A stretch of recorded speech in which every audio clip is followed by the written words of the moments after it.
we know November 8th. Is it November 8th when people need to go out and vote? Yeah.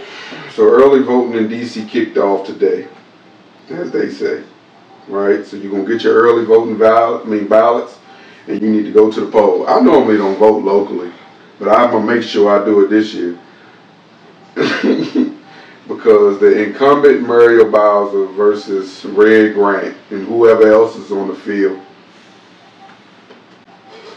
all we care about though is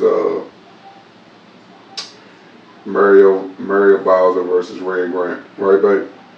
Team Red. Yeah. So registered voters can cast their ballots early till Sunday, November 6th, with 25 voting centers open from 8:30 a.m. to 7 p.m. So supposedly, I believe they mailed out those ballots, and you should have been getting them through Amazon? Through everything, it looked like. Yeah, so of course you got the normal faces. So you got Muriel Bowser is running for her third term. Her challengers include Republican Stacey R. Hall, Libertarian Dennis Sobin, and Independent Rodney Red Grant. Team Red. Congresswoman Eleanor Runs every year. She's still in office. She's been in office since 1991. Yeah, man. I don't even at this point. She's running for another term. Who does she got to go up against her? At this point, she shouldn't even be on the ballot. It's just like a judge. Like she in that position till she died. So that's just what it is. On this podcast, we want to also make sure we giving light to certain things that we may not even know. So the voters will also elect 13 members of the D.C. City Council. One council member will be elected from each of the 8 wards, and 5 members, including the chairman, are elected at large. Voters will also choose advisory neighborhood commissions, and that during my wife's one of her rants over the past couple episodes is what you said, babe. Which one? Voting for your neighborhood commission. Oh yeah, the neighborhood commission, because they don't want to help you out when you need to do things, like when you want to have block parties, when you want to have certain non-profit organizations, or like what's the dang things, like the farmers markets and different things. They give you resources. They help you get permits for things, grants for certain stuff. Like, people don't realize DC, not being a state, offers a lot of stuff. They offer a lot of assistance, help. If one place can't help you, they're going to tell you the next place to go to, the next place to go to. It's just you got to be on them. And you got to make sure you do what you need to do to get what you want. Because DC will give you every goddamn thing.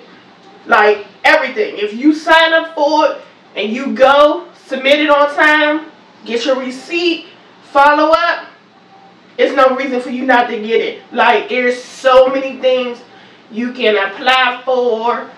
And you know, helping others, doing certain things, but your neighborhood commissioners and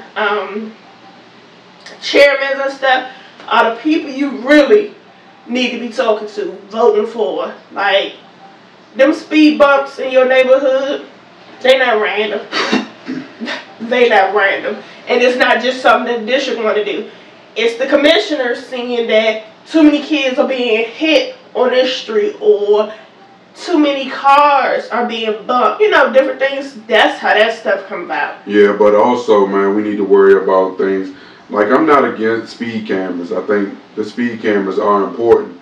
But I think it's getting to the point where it's like OC.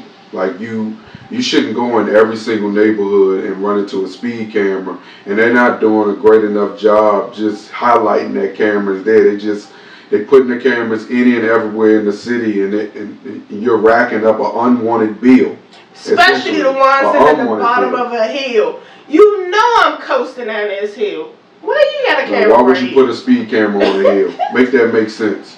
But, I mean, like I said, I understand it. I just think it's getting to the point where the purpose of the speed cameras is not what it is for now. At first, it was to say to slow people down.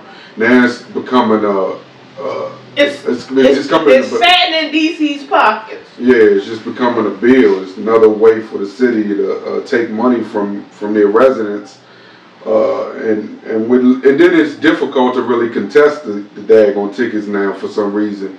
In the past, you could contest these tickets and it'd be a little bit more seamless, but they're making it even more difficult to contest tickets, and I think that's a little disappointing. So, man, make sure you get out to your local wards and all DC residents and your recreation centers, schools in DC will be doing the voting. So you cast your ballot, and if you living in these wards, make sure you know who you casting your ballot for. Don't just go in there and unwantedly do any, mini, money, mo. Help another ward. And the reason I know is because I used to do it. The moment I became a voter, I didn't know these people. I voted for the people I knew, and for the rest of the people on that ballot, I did any, mini, money, mo. If you live in your ward, make sure you are entrenched and understand exactly who you're voting for. Because the person you might be reelected might be the person that's a part of the problem. And right now in DC, we can use some sort of change.